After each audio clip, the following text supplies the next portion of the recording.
October 4th, 2024, Istanbul. It was around 4 in the evening. A man passing by the old city walls of Haliç sees a mobile phone lying on the ground. This phone belonged to 19-year-old Iqbal Uzunar. Iqbal's family reached the same place while searching for him, but by then everything was over. Just a little while earlier, 19-year-old Semih Çelik had brutally murdered Iqbal. First, he slit his throat, then dismembered his body and threw his head down from the top of the wall. But this was not his first crime. Just a few hours earlier, Semih had also taken the life of his girlfriend Aysenur Halil. When the police arrived at the scene, they tried to disperse the crowd and console the grief-stricken family. But just then, Semih, who was present there, suddenly took another step in a fit of madness. He tried to hang himself from the same wall like a flag. But the rope broke and he fell straight down on his head. He died instantly at that moment. So who exactly was Semih Çelik? What did he want from these two girls? And how did two innocent girls fall victim to such brutality and lose their lives in a single day? Hello, I am Shiloh and you are watching Hindi Crime Exposé. But before I take you fully into today's terrifying case, if you like detailed crime stories told with facts and suspense, then please support this channel. Like this video, subscribe and share it with your friends. Your support helps me bring more such cases to you. Now, let's move forward with the story. Semih Çelik was only 19 years old and was the real culprit behind all these incidents. His father worked as a motorcycle courier and his mother was a housewife. The whole family lived in their grandfather's house in the Ayub Sultan area. Both Semih and his sister completed their studies at Ogucan Polat Anatolian High School. The atmosphere at home was quite religious and this had influenced Semih since his childhood. By the age of 16, he was so influenced that he would tell his father, "You don't pray, so you'll go to hell." At that time, he was trying to find his own identity. But when the pandemic, that is, COVID, hit, Semih's life changed completely. Earlier, he had grown up in a religious environment, but during COVID, he became very confused about his existence and the purpose of his life. This confusion led him in a direction completely opposite to his previous beliefs. During this time, he adopted a nihilistic mindset, meaning he began to think that life has no permanent meaning or purpose. For him, there were no rules or morality didn't matter to him either. He felt that everything was pointless.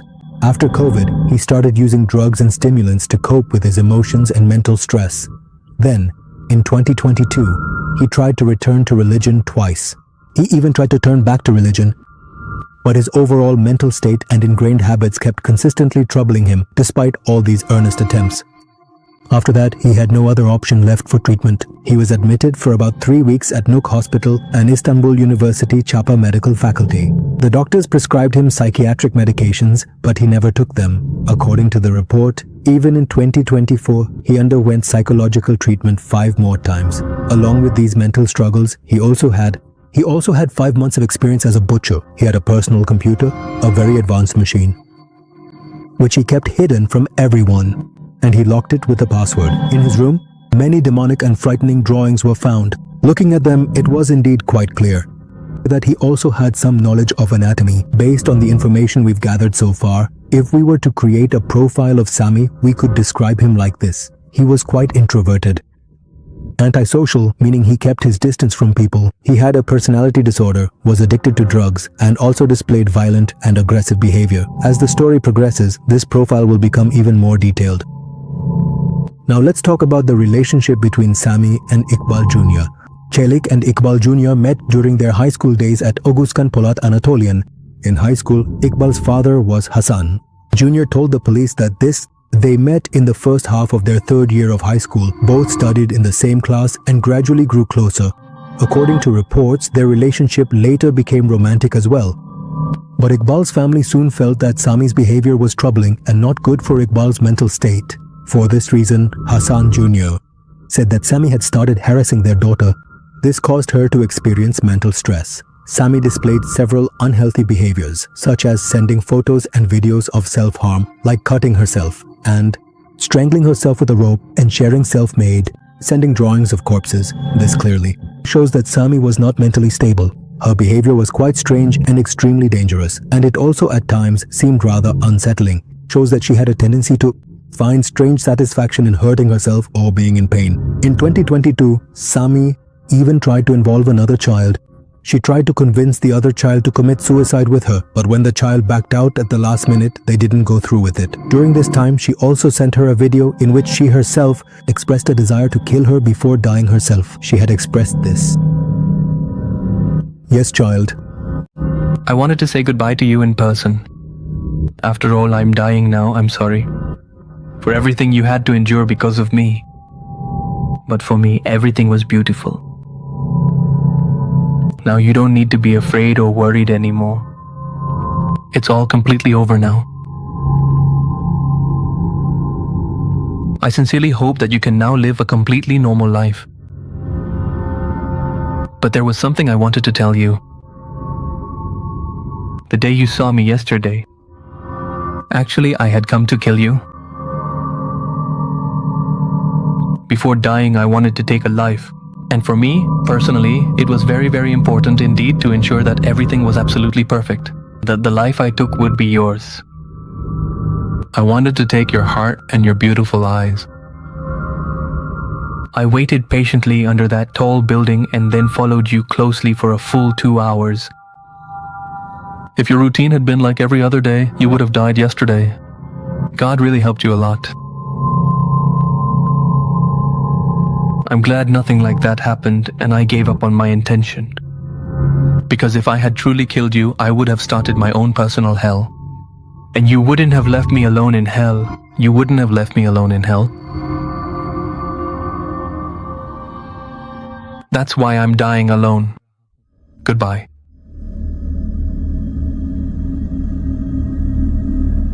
Sammy's mother gave confusing statements in these matters.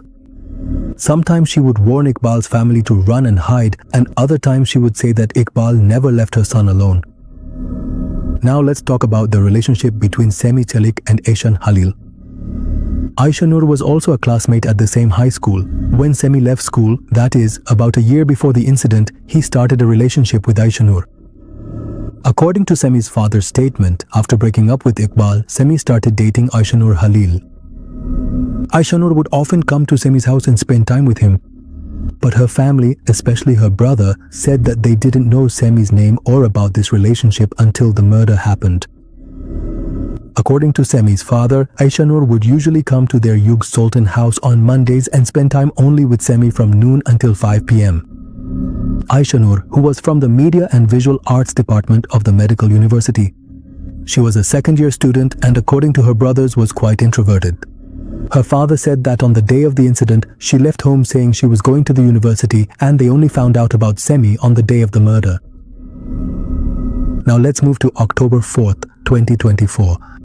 Semi's father, Adem Çelik, woke up at 5:30 in the morning and left the house. At that time, Semi was alone at home because his mother and sister were at the university. They had gone to Ankara for registration. Around 9 in the morning, Ayzer came to Semi's house for breakfast. Semi had already planned the whole day. And Ayşenur as well, indeed, was called at this time so that at home, no one else would be present. At 10:31 in the morning, Semi murdered Ayşen Halil in the bedroom. He cut her throat and tongue. 13 minutes later, that is, at 10:44, Semi called his father and told him not to come home that day because Ayşenur was at home as a guest. His normal behavior during this call indicates that this murder was premeditated, and it reveals his psychopathic personality traits. Just before 11 a.m., he video called his mother and said that Ayşar was at home, but she couldn't come to the phone because she was in the restroom. The records show that he asked in a strange way, "Will we stay alive until tonight? Will we stay alive until tonight?" During this entire time, he took photos of Ayşar's dead body and sent them to her family.